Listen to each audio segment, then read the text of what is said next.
Costa Mesa. It's impossible for me to disassociate this city from the 3 years I lived there while attending OCC.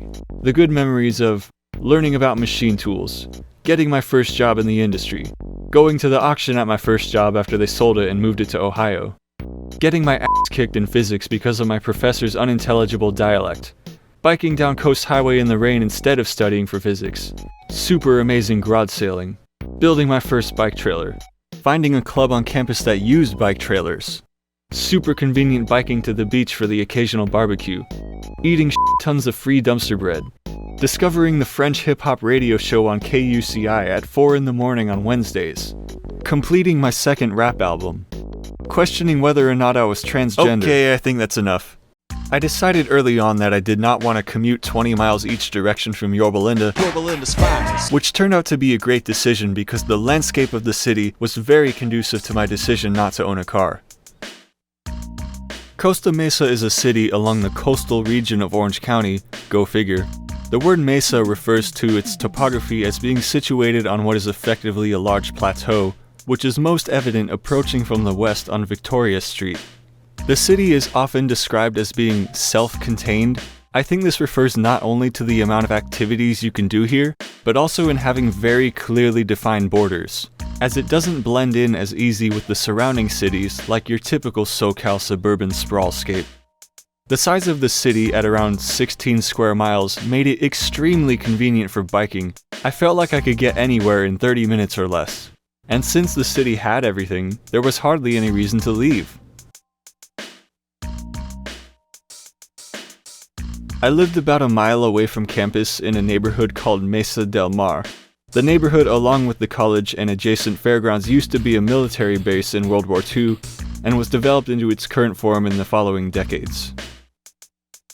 Specifically, I lived in this row of apartments in the middle of the neighborhood, which I actually rented a room in 2 different of these same apartments because the first one didn't work out and the second one happened to be in the same area.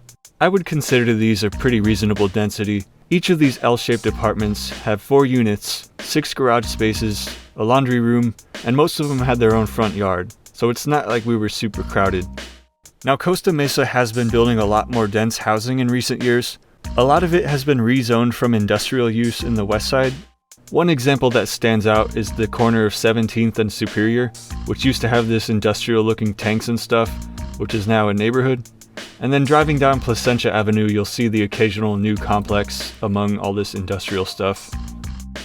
On top of this, OCC became one of the first community college campuses in California to have its own student housing, which I probably would have been living at if I was born a few years later. But I missed out on that by a few years.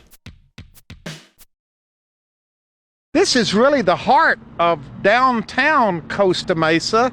Sorry, Huel. Downtown is over here at the intersection of Harbor Boulevard, Newport Boulevard, and 19th Street. You know, I never really spent that much time downtown, which is strange considering I rode my bike through there almost every day on the way to work.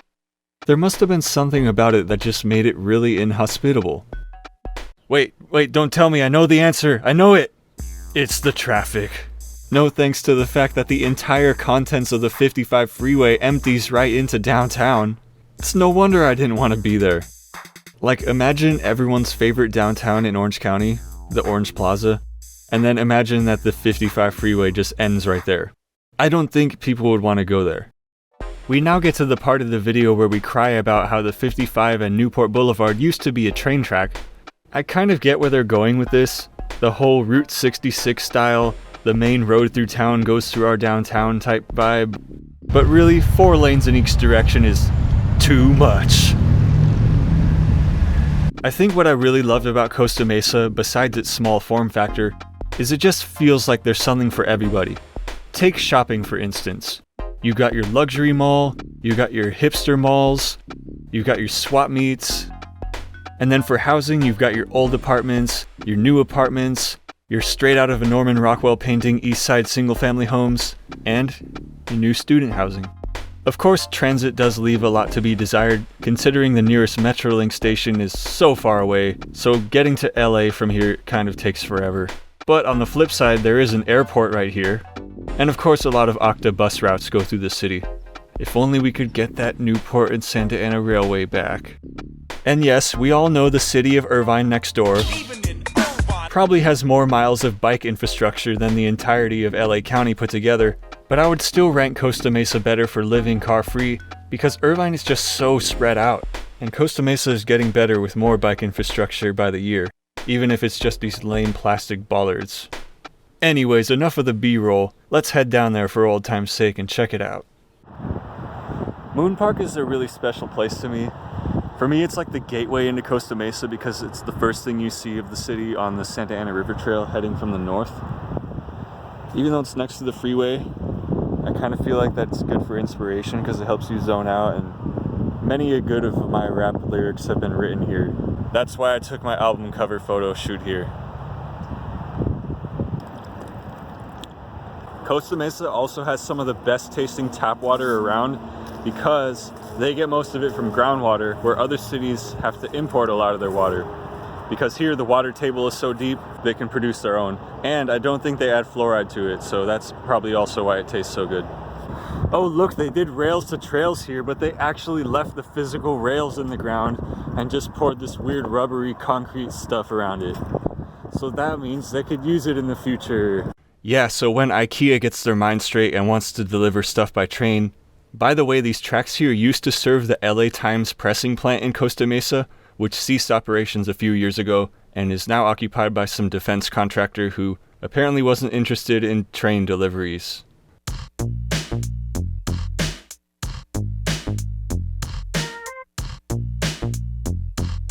These are the best bike racks.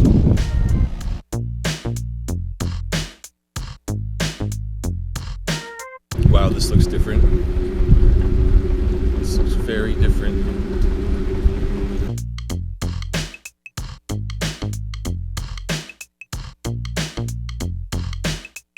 Orange Coast College isn't the only game in town. Oh no, where'd the bike lane go? Newport Boulevard is simultaneously one of the best and worst streets to bike on. The directness can't be overstated, but also it's extremely inconvenient if you're trying to get to stuff on the other side of the street, which is separated by the 55. One of those destinations was one of my favorite places to shop, at Growers Ranch Market. Yummy. I didn't even know this park existed. After all the years biking through Eastside Costa Mesa. But yeah, this area has a lot of good bike trails. There's Newport Back Bay, there's this one on Harbor, that new one on Arlington, and a bunch of these new plastic bollard-lined bike lanes, like this one on Bristol. One of my favorite places in the city is Canyon Park. It has such a unique topography because back before the Santa Ana River was channelized, it used to flow whichever direction it wanted to, and as it butted up against the mesa of Costa Mesa, it formed this inlet right here, and due to the erosion over the years, it created some really amazing cliffside topography. It's definitely worth checking out. It also has this lake that forms when it rains a lot. You know, I've never actually been here, and part of that might be because it always looked like it was under construction, but I guess that's part of the artistic decor.